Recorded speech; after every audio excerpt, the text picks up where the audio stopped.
बच्चों, कैसे हैं आप सब? I hope you all are doing well. तो आज हम पढ़ेंगे टच एंड टेल, राइट? तो इसका मतलब क्या हुआ कि हम छू के, टच मतलब क्या होता है? छूना, राइट? और टेल मतलब बताना, राइट? तो हम छू के कौन कौन सी चीज़ें बचा सकते हैं, ठीक है? क्या क्या हम चीज़ें सेंस कर सकते हैं अपने टच से, तो हम इस चैप्टर में देखते हैं, right? So let's get into this topic. So what we will read in this chapter? We will read, we cannot touch everything, okay?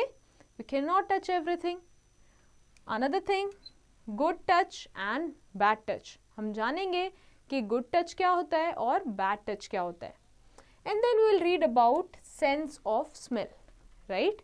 Sense of smell क्या होता है? We see the world around us with our eyes, but there are other organs in our body that help us to feel the world around us. One such organ is our skin, right? तो जो हमारे आसपास की world है हम उसको generally अपनी आँखों से देखते हैं, राइट? हम देखते हैं कि पहाड़ हैं सामने, स्कूल्स हैं, बहुत सारी चीज़ें हम ऑलमोस्ट सब आँखों से देखते हैं. बट हमारे पास ऐसे भी ऑर्गन्स हैं हमारी बॉडी में जो हमें जो आसपास की जो वर्ल्ड है, राइट, उसको फील करने देते हैं, राइट? तो ऐसे ही एक ऑर्गन को, ऐसे ही एक सेंस ऑर्गन को हम क्या बोलते हैं? Skin, right? जो हमारी जो स्किन है उसकी मदद से हम क्या कर पाते हैं? टच कर पाते हैं, चीज़ें सेंस कर पाते हैं. Skin is the largest organ of our body. It covers our entire body from the head to toes. It protects the internal organ of our body from dust, germs, water and chemicals, etc. In addition to that, it gives us the sense of touch. तो जो skin है वो हमारी body का largest organ है, right? अब organ तो आपने और भी देखे होंगे जैसे आईज, हैंड्स, राइट? तो अगर हम सिर्फ हैंड्स की बात करें तो ये तो सिर्फ यहीं तक है, राइट? ये तो सिर्फ यहीं तक है, आईज सिर्फ यहीं पे हैं. बट जो हमारे स्किन है, राइट, आप देखोगे पूरी बॉडी में, ठीक है, from the head to the toes. तो ये किस लिए, इसीलिए क्या बोलते हैं? Largest organ, right? ये हमें क्या प्रोटेक्ट करता है? हमारे जो इंटरनल ऑर्गन है हमारी बॉडी के अंदर, जैसे स्टमक, लिवर, हार्ट, इन सब को प्रोटेक्ट करता है और हमारी बॉडी को डस्ट से, जर्म्स से, वाटर और केमिकल से हमें प्रोटेक्ट करता है, राइट? और हमें साथ ही में क्या देता है? एक सेंस ऑफ टच, स्पर्श की एक हमें एडवांटेज देता है. We can use the sense of touch to find out if a thing is hard और सॉफ्ट, रफ और smooth, hot or cold, wet or dry, sticky or slippery, pointed or flat, and many other things. So जो हम sense करते हैं, right, touch करते हैं, तो हमें बहुत सारी चीज़ें बाहर वर्ल्ड के बारे में पता चलती है. जैसे कोई चीज़ गर्म है या ठंडी है, कोई चीज़ रफ है या स्लिपरी है, पॉइंटेड है या फ्लैट है, राइट? और हमें बहुत सारी चीज़ें ऐसे इंफॉर्मेशन से हम अपनी चीज़ें आगे समझ पाते हैं. We can even count things, tell their shape and compare their size just by touching them. तो हम क्या टच करने से ही चीज़ें काउंट भी कर पाते हैं, कंपेयर कर पाते हैं उनके साइज के बारे में, right? We can not touch everything.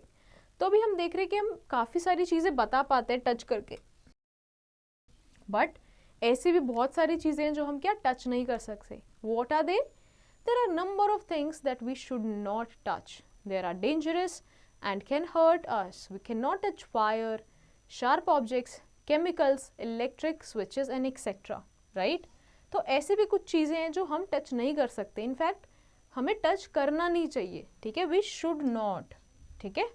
क्योंकि वो डेंजरस हो सकती है और हमें कुछ हार्म पहुंचा सकती है, जैसे कि फायर हो गया, कोई भी शार्प ऑब्जेक्ट्स हैं, केमिकल्स होते हैं, या इलेक्ट्रिसिटी प्लग्स, ऑलराइट?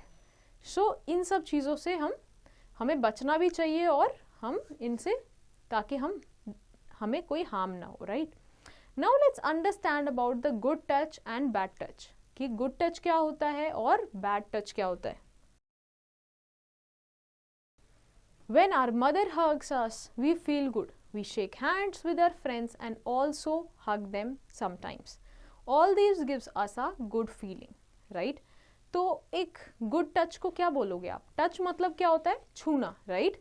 तो आपको आपके आसपास वाले टच करते हैं, छूते हैं, जैसे कि आपकी मम्मी है, ठीक है, आपके पेरेंट्स आपको हग करते हैं, मे बी आपका ब्रदर आपको हग करता है, ठीक है, आप अपने फ्रेंड्स के साथ हैंडशेक करते हो. तो ये सब चीज़ें जब आप करते हो, आपके साथ होती हैं, तो आपको अंदर से अच्छा महसूस होता है, राइट? एक आप सिक्योर फील करते हो, you feel good, right? So this is called a good touch. Okay, now let's understand about bad touch and move to the next page. We do not like to be pushed or hit by anybody. There are examples of bad touch. Sometimes people touch our body at a places which makes us uncomfortable. This is bad touch. If somebody does it to us, we should say no to it. Tell our parents or elders in the family about it. If somebody does it forcefully, we should shout for help.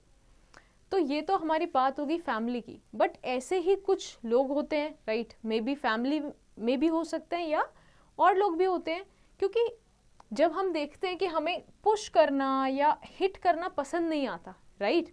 तो ऐसे type के touch को हम क्या बोलते हैं? Bad touch. जहाँ पे जब हमें टच किया जा रहा है हमारे बॉडी के ऐसे कुछ पार्ट्स पे, या फिर बॉडी पे भी कोई टच करा जा रहा है जहाँ पे हमें अच्छा फील नहीं हो रहा, ठीक है? We are not feeling comfortable, we are feeling uncomfortable. तो ऐसे टच को हम क्या बोलते हैं? Bad touch, right? ऐसे समय में हमें बिल्कुल स्पष्टता से क्या बोलना है? नहीं. We should say no. और हमें अपने पेरेंट्स को, हम अपने बड़ों को ये शेयर करनी है बात, ठीक है? और साथ ही में हम लोग तुरंत क्या करना है हमें? We should shout for help. चिल्ला देना है हेल्प के लिए, right? Now let's understand about the sense of smell. How do you know that rose has a pleasant smell and burnt egg has a bad smell? Our nose helps us to smell these things and tells difference between the two. Try to guess what has been cooked in the kitchen just by smelling. Did you guess it right? तो आपने देखा होगा कि जब आप कोई park में जाते हो, ठीक है, या आपने कोई फ्लावर स्मेल किया, तो आपको कैसे पता चला कि ये स्मेल जो है ये प्लेजेंट है, मतलब अच्छी स्मेल है? या आपने कभी देखा कि बर्नड एग है या कोई खाना जल गया, तो आपको तुरंत पता चल जाता है कि कुछ जल रहा है, राइट? या फिर जैसे टायर्स जलाते हैं तो उसकी एक बैड स्मेल होती है, तो आपको तुरंत पता चल जाता है, राइट? वहीं पे आप देखो कि किचन में आप ट्राई करना, आप जाना और सिर्फ बिना देखे स्मेल करना, तो आप बता पाओगे कि खाना क्या बना है, राइट? तो इस सेंस कहाँ से आता है? So let's understand this, but before that let's get to an information. Food loses its taste when we have a cold because the smell of food gives us most of our taste sensation, right? तो जब हमें cold होता है, आपने देखा होगा कि हम फूड का जो सेंसेशन है कि वो क्या है, राइट? उसका टेस्ट लूज कर देते हैं, राइट? क्यों? क्योंकि जो स्मेल होती है फूड की वो हमें मोस्टली काफी सारी चीजें टेस्ट के बारे में बताती है, right? Now let's do this activity. So what you have to do is blindfold your friends one at a time and let them identify the things given in the table by smelling them one by one, right? And record their reaction. तो आपको क्या करना है? अपने दोस्त को एक के बाद एक, मतलब पहले एक दोस्त को blindfold किया, पट्टी लगा दी आंखों में, और ये सारी चीज़ें आपने क्या करनी है? उन्हें स्मेल करने के लिए देनी है और देखना है कि वो क्या बताते हैं इनके बारे में, रिएक्शन क्या देते हैं? प्लेजेंट स्मेल का रिएक्शन देते हैं या फिर अनप्लेजेंट स्मेल का रिएक्शन देते हैं? तो आप क्या क्या चीज़ें यूज़ करोगे इसके लिए? Agarbatti, kerosene oil, rose flower, garlic paste, mint leaves, burnt egg and ice cubes, right? Some children cannot see, hear, speak or walk. They are called differently abled children, right? And children who cannot hear are called hearing impaired children. And the children who cannot speak are speech impaired. Such children communicate with the help of sign language. There are many different able children who manage to succeed in life by their courage and hard work. तो ऐसे बच्चे होते हैं कुछ जिनको जो सुन नहीं सकते, देख नहीं सकते, बोल नहीं सकते या फिर चल नहीं सकते, राइट? ऐसे बच्चों को क्या बोलते हैं? Differently abled, right? Differently abled. अच्छा, ऐसे भी कुछ बच्चे होते हैं जो सुन नहीं सकते, उनको क्या बोलते हैं? Hearing impaired. All right. और ऐसे कुछ बच्चे होते हैं जो बोल नहीं सकते, उनको हम बोलते हैं स्पीच इम्पेयर्ड, राइट? इम्पेयर्ड मतलब कि कोई चीज़ उससे वो इम्पेयर्ड है, मतलब वो कर नहीं पा रहे हैं वो चीज़, ठीक है? तो ऐसे लोगों को कम्युनिकेट करने के लिए, ऐसे बच्चों से कम्युनिकेट करने के लिए क्या साइन लैंग्वेज डेवलप हुई है, जिसमें हम साइंस के थ्रू उनसे कम्युनिकेट करते हैं, राइट। ऐसे बच्चों ने क्या किया है, अपने लाइफ में बहुत अच्छा सक्सीड किया है, बहुत डिफरेंट लाइफ के एस्पेक्ट में बहुत अच्छा किया है, just because of their courage and hard work, right? Now let's move to the next page. Lavish was born blind. He walks with a stick that guides him along the way. His books are in Braille script and he can read them by touching with his fingers. Lavish can smell things and identify different sounds better than us. He can play the piano very well and is very good singer. Suniti is deaf and dumb. She can read our lip movement and can find out what we are saying. She uses sign language to say things. तो lavish जो है वो एक blind है, ठीक है। वो बचपन से पैदा ही क्या हुआ, ब्लाइंड। बेसिकली उनको दिखता नहीं था, तो अपने साथ क्या एक स्टिक लेके चलता है जिसको वो जो उसको गाइड करती है, राइट। और जो उसके बुक्स हैं वो भी किसमें, ब्राइल स्क्रिप्ट में है। ब्राइल स्क्रिप्ट बेसिकली एक ऐसी स्क्रिप्ट होती है, एक ऐसी लैंग्वेज बनाई गई है कम्युनिकेशन के लिए, जिसकी वजह से जिसमें क्या होता है, रेज्ड लेटर्स होते हैं, रेज्ड डॉट्स होते हैं, जिसकी वजह से वो लोग टच करके अपनी फिंगर से समझ पाते हैं क्या लिखा है, राइट। तो जो लाविश है, बट उसके पास और बहुत सारी जो सेंसेस हैं वो बहुत अलग तरीके से डेवलप हुई हैं। जैसे कि वो बहुत अच्छे से चीज़ों को स्मेल कर पाता है, आइडेंटिफाई कर पाता है डिफरेंट टाइप्स की साउंड, इसीलिए वो बहुत अच्छा पियानो बजा पाता है, बहुत अच्छा सिंगर है। वहीं पे जो सुनीति है वो डेफ है और साथ में डम है, बोल भी नहीं सकती, राइट। तो वो क्या करती है, वो लिप मूवमेंट को देख के बस ये देख पाती है कि वो क्या मूवमेंट हो रहा है लिप का, ठीक है, क्या बोला गया होगा, उन्हीं सब चीज़ों से वो समझ पाती है। वो भी क्या साइन लैंग्वेज यूज़ करती है कम्युनिकेट करने के लिए। There are a number of successful people in the world who have prospered in life in spite of the fact that they were blind or deaf and dumb. You must have heard about Helen Keller. She was blind and deaf but became a well-known author and a lecturer. तो ऐसे बहुत सारे successful लोग रहे हैं जिन्होंने अपनी ये क्या डिसेबिलिटी को क्या अपने आगे आने नहीं दिया। उन्होंने करेज दिखाया अपनी लाइफ में और बहुत अच्छा अपनी लाइफ में प्रॉस्पर किया। वैसे ही एक एग्जाम्पल किसका है, हेलन केलर का, जो साथ में वो देख भी नहीं पाती थी, वो डेफ भी थी, राइट, बट फिर भी वो एक बहुत ही रिनोन्ड ऑथर और लेक्चरर बनी। Okay, now let's get to an information.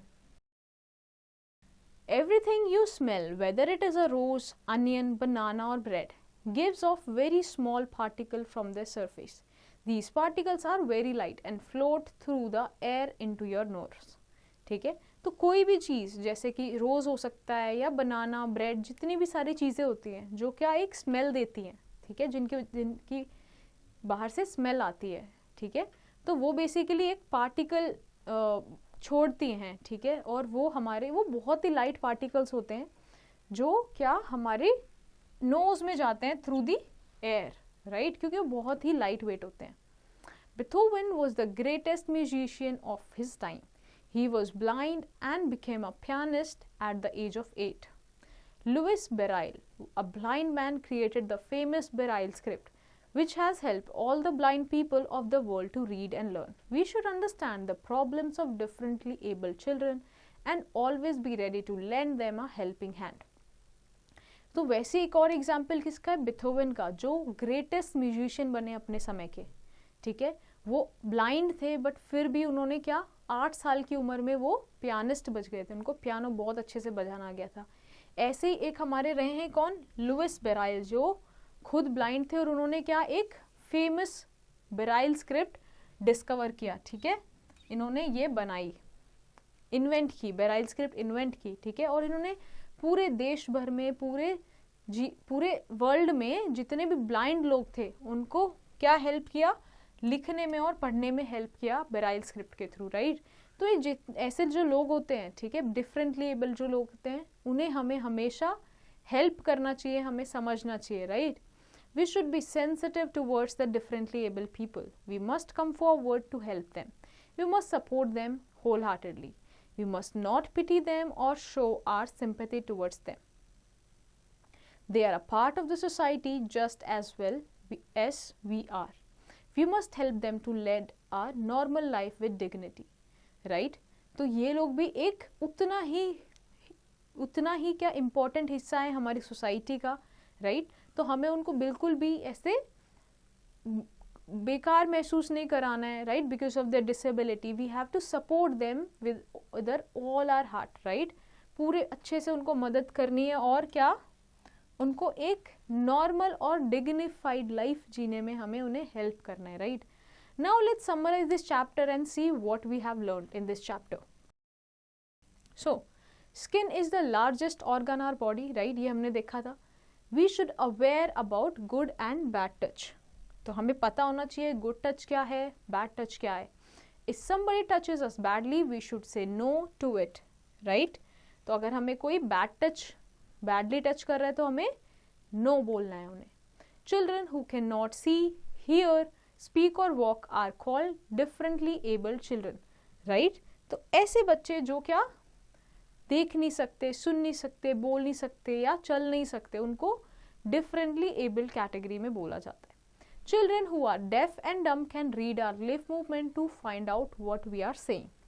तो जो बच्चे होते हैं जो क्या डेफ हैं, जो डम होते हैं, वो हमारे लिप मूवमेंट को देख के क्या समझ सकते हैं कि हम क्या बोल रहे हैं. Helen Keller become a well known author and a lecturer besides being blind. तो हेलेन केलर जो थी वो देखा हमने कैसे लेक्चर और ब्लाइंड होने के बावजूद भी ऑथर बनी. राइट?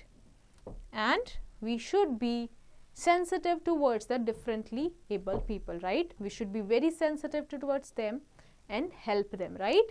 I hope ये चैप्टर आपको अच्छे से समझ आया होगा. ठीक है? So based on your understanding you have to do the following exercise.